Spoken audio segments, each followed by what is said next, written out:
Namaste guys and welcome back to my channel Veg Bites by Avika, and today we are going to make chocolate cookies. These are not just regular plain chocolate cookies, but I have made them with a twist. I have made them like Sunfeast Dark Fantasy, but it tastes even better guys because this is homemade and very delicious. So without blabbering a lot, let's get started right into the video. For making the chocolate filling, add about half a cup of dark chocolate in a pan and then add about 1 tablespoon of water into it. On low heat, make sure that you melt the chocolate really nicely and mix it with the water. You have to keep on stirring it or else chocolate will burn. So make sure that you stir it really nicely and slowly and gradually it will melt down. My throat has been very scratchy and I'm suffering from cough and cold these days. That's why my voice is changing and I'm really sorry about it guys.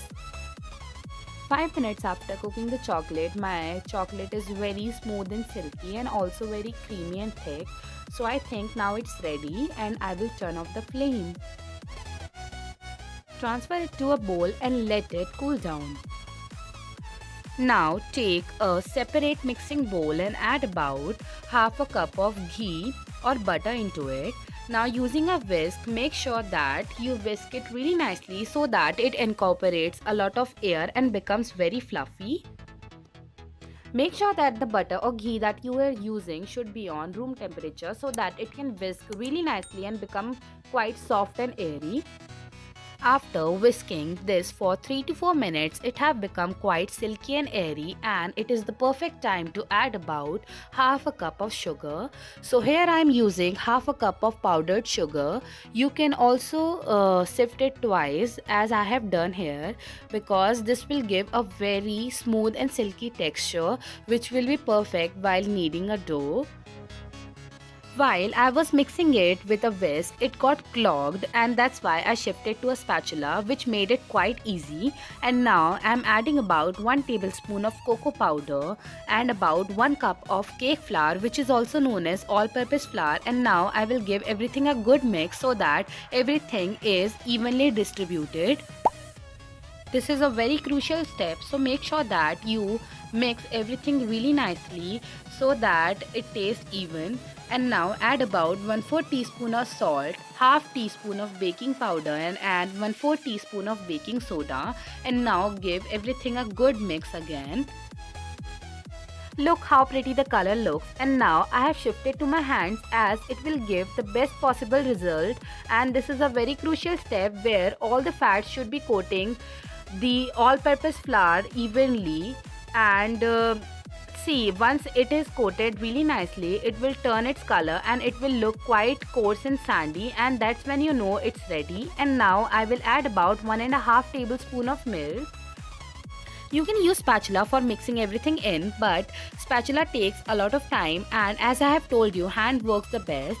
When I started working in the dough, it wasn't coming together initially, but from the heat of my hand, the butter melted and it started coming together, and finally it have become very soft and it is ready to be used.